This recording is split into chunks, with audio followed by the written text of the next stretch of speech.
Paleontology, a science geared towards small children, focused on digging up dinosaurs while sporting a Jurassic Park costume. Skulls are popped out of the ground and put on display for public gawking. The relevance of this beyond clickbait, coloring books, and monster movies is unknown. No, wait, that's not paleontology at all. Paleontology is nothing less than the study of past life, all past life, from ancestors to alien forms. It involves fundamental questions like, who are we, and how did we get here, using the broadest possible definition of we, life itself. Dinosaurs, a category of birds, are just a small percentage of that. Yet they get the most media attention. It's a very accurate meme. Okay, I didn't even make this one. This is just the truth. Anyway, most of us paleontologists consider dinosaurs to be a gateway drug.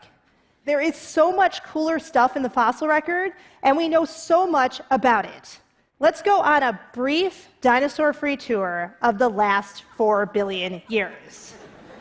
First up, genetic material. Viruses, basically, started producing proteins and wrecking their environment. The Earth was infected with life. Some of these new bacteria learned how to eat sunshine, producing oxygen, pulling in carbon from the air, and destroying the iron food of other microbes by turning it into rust. This went on for billions of years. Some bacteria consumed other bacteria, gaining their power to turn oxygen into energy, becoming the precursors of animals and plants. But as a result, there were climate shocks, from hot to cold and back again, which ended up turning the Earth into a snowball covered with glaciers.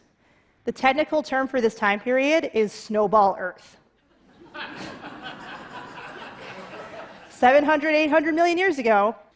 Anyway, microbes banded together, creating multicellular life. 600 million years ago, geometric colonies appeared, sucking microbes from the water. These were soon replaced by the ancestors of modern animals, the Cambrian explosion. Lobster relatives ate other animals, capturing them using their grasping arms.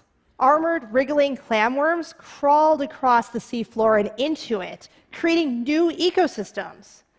Our tadpole-like ancestors flitted along ancient coastlines, while their eel-like relatives with gnashing throat teeth swam above the ice cream cone corals of the first reefs, dodging school bus-sized krakens and hungry sea scorpions. Plant fungus came onto land, but then the glaciers returned, killing pretty much everything. But mass extinctions opened opportunities. Jawless fishes invaded the ocean, sporting points, prongs, and finally fins.